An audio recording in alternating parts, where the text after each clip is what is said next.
Hindi na tayo uuwi hanggang hindi na ibalik sa taong bayan ang Malacanang. Ano ngayon ang nangyayari sa Davao? Aray, pati paghahanap ng ginto, ginagawa na ngayon sa loob ng KOJC. Tama ba yan? Dati, si Pastor Kibuloy ang hinahanap, ngayon, ginto na ang hinahanap. Siguro, kasi yung mga taga-KOJC, merong ginintuang puso. Kaya ginagamit nila metal detector. Pero, ang ating panawagan, ang nangyayari sa Davao, hindi lang po yan laban sa karapatan ng KOJC. Unang-una, ang mga taga-KOJC, yan po ay mga tao na ginawa at ginuhit ng Panginoon sa kanyang imahe na merong mga karapatan. Bukod pa doon, sila po ay mga Pilipino gaya natin. At kapag nalaban ang karapatan ng Pilipino, lahat ng mga Pilipino dapat maabala dahil baka tayo na ang susunod na labagin ang karapatan. Tignan niyo ako. Nakatikim na ako ng pagkakakulong. Bakit ako kinulong? Ang katotohanan yan, dahil daw sa mga masasakit na salita na aking binigkas laban sa Kongreso nang kinontempt si Ta Eric at si Lorraine Badoy. Ang sabi ko naman, kahit anong sabihin ko sa lansangan, karapatan ko yan. Siyempre, pag ikaw ay nasa loob ng Kongreso, igagalang ang institusyon. Pero hindi ibig sabihin, habang ginagalang ang institusyon, magpipikit-pikitan, magbubulag-bulagan sa lahat ng kabalbalan na nangyayari dyan sa institusyon na yan. Alam niyo ang problema ngayon sa Pilipino? Masyado na tayong mabait. Masyado tayong mapagpatawad. Masyado tayong cool. Masyado tayong mahilig sa social media. Nang akala natin, palibasa nanonood tayo ngayon sa social media, sapat na suporta na yan para ipagtanggol ang karapatan ng mga Pilipino na yinuyuraka ng mga karapatan. Hindi po. Ang teknolohiya ng ating internet, para po yan tayo ay makapag-usap, para po yan ay tayo makabuo ng samahan.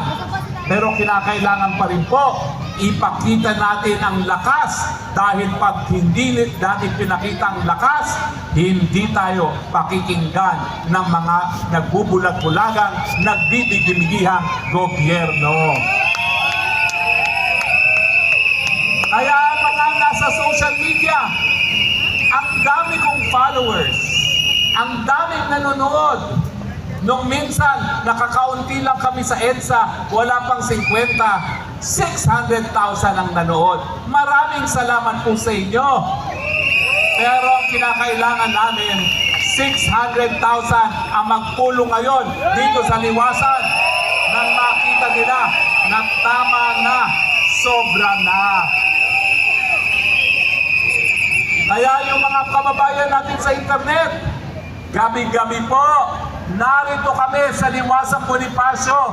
Halina naman kayo, makiisa, manindigan laban sa mapang-abuso at gobyerno na walang pakialam sa problema ng mamamayang Pilipino.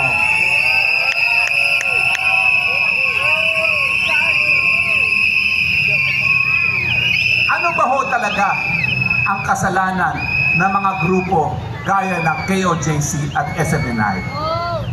Ang kasalanan po, minsan sinuportahan namin para maging presidente. Dahil naniwala kami na babaguhin niya ang imahe ng kanyang pangalan na Marcos. Ang akala natin, gagawin ang lahat para maibalik ang pagmamahal sa pamilyang Marcos. Pero tayo po ay nabigo dahil imbis na baguhin ang imahe, inulit lamang ang kasaysayan. Nabudol! Nabudol! Nabudol! Nabudol! Nabudol! Nabudol! Nabudol! Nabudol! Tunay pong masakit ang nangyari sa atin. Nabudol talaga tayo ng Marcos Jr. Ngunit mga kababayan, tama na yung pagkaawa sa ating sarili dahil tayo'y nabudol. Tama na yung pagsisisi sa ating mga sarili na bakit tayo nagpabudol. Nangyari na po yan, tanggapin natin, but let us move on. At kinakailangan mapanagot ang mga nagbudol.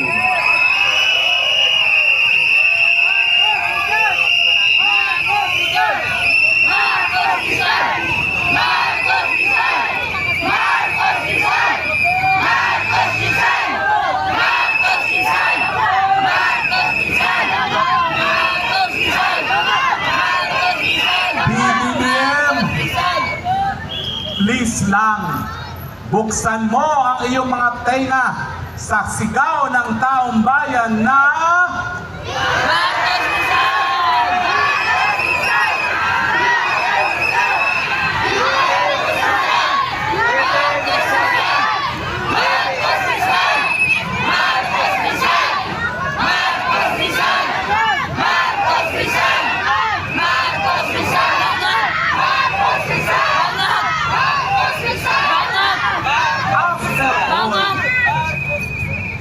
naibalik mo naman ang Marcos sa Malacanang.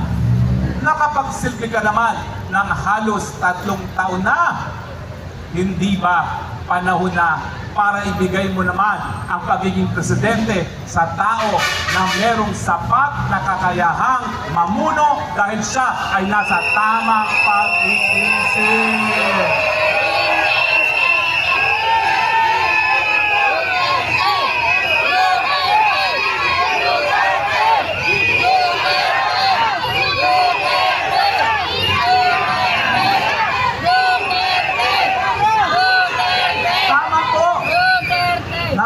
Talaga tayong vice-presidente na po pwedeng pumalit kung hindi na kaya ng presidenteng mamuno.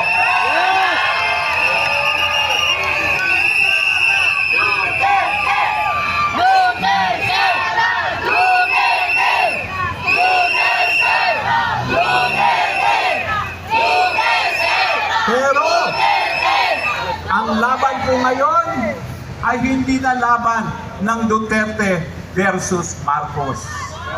Ang laban po ngayon, laban ng kabutihan, laban sa kasamaan.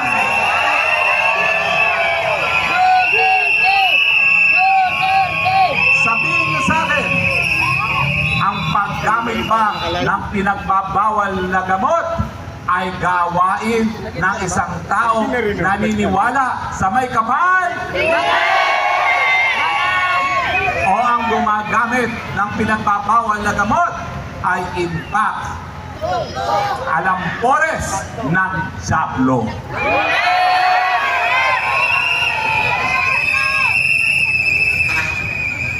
I hate drugs. Bakit? Dahil pag ika'y nasa droga, nasa impluwensya ng droga, kakalat ka rin mo ang sambayaning Pilipino sa isang gera na hindi mo naman mapapanalo.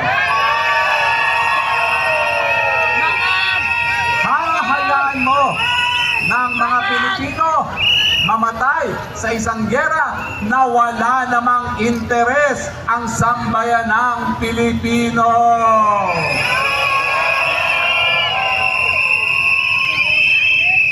Pag ikaw ay nasa impluensya ng pinagbabawal na droga, hindi mo mabibigyan ng solusyon ang walang tigil na pagtaas ng presyo ng bilihin.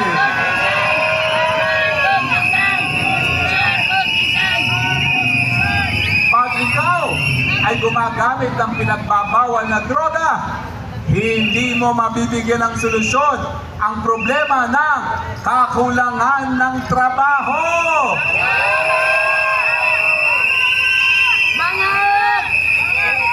Pag ikaw gumagamit ng pinagbabawal na droga, hindi mo masusolusyonan ang problema ng napakababang sahod ng manggagawa.